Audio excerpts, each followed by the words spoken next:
have a sleeve here, and to shape it, I would either have to use a whole lot of stainless steel T-pins put along the edge over and over and over, or you can save some pinning by using blocking wires. Here's my piece of knitting all curled up, and if I unroll it, this little pointed area is the top of the long part of the sleeve, and the beginning of the sleeve cap shaping is over here. And what I'm going to do is point out to you what to put the wire in. You see there's a loop, and then a knot, and then a loop, and then a knot, and then a loop along the very side edge of stockinette knitting. And for my process, I like to come in from the back to the front with the wrong side facing me and just poke the wire in the loops only.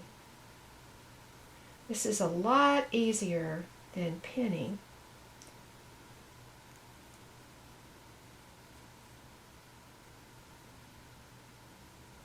And you see how it's starting to gather up? I stop and I just smooth it out, and look what it did. So it's a wonderful way to get ready to do the blocking part of the job. My blocking wires will only curve a little bit, so I am not going to run the wire here and try to curve that much. I am going to start about here where it bends and run the wire up. And then when I get up toward the top, I will stop again because they won't curve enough to come around this top area. Doesn't matter, I am going to use a few pins as well as the wires. Now I've got this wired and I'm ready to take it over to the blocking board. I have a blocking board that I purchased, but you can also do this on a little stack of heavy blankets or towels. You don't really have to have a blocking board.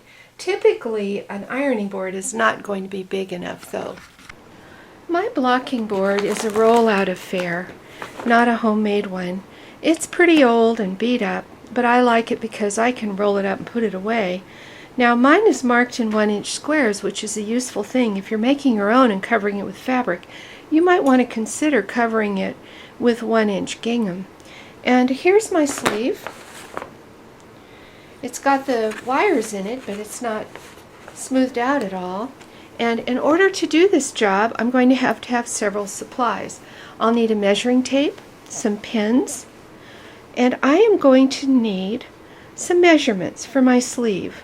I need the width at the cuff, just above the ribbing.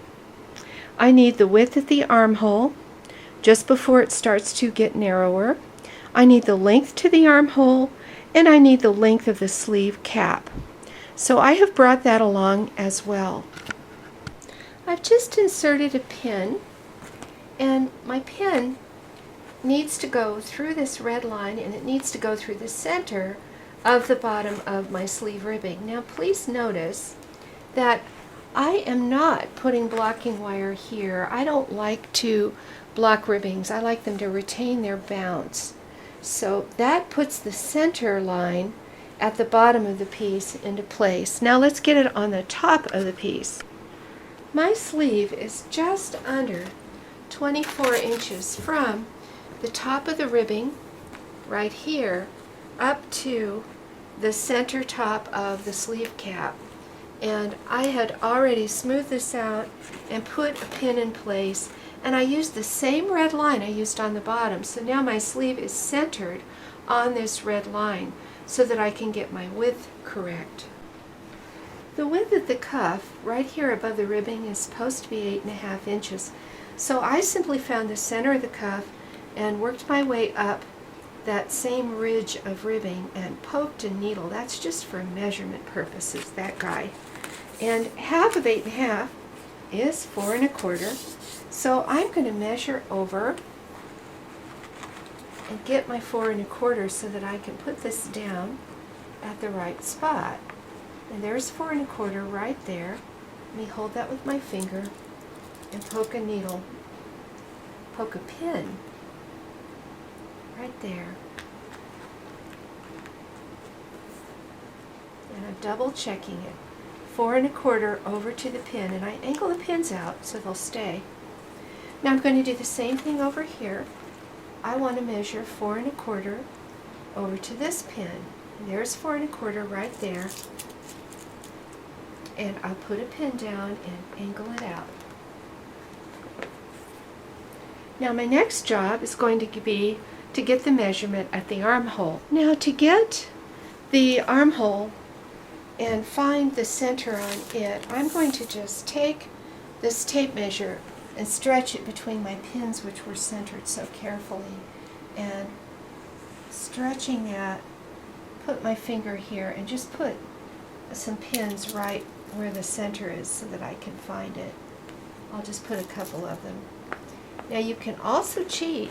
Look underneath and make sure they go right through the red line, and they do.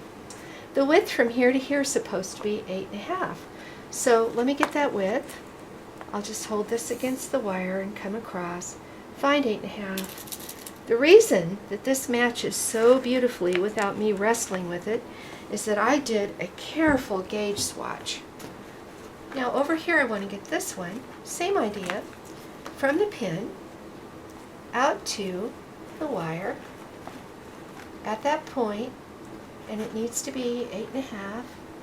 I kind of wish I had a third hand. There we go. And I'll just double check it with another measure. 8 1/2. Just lovely.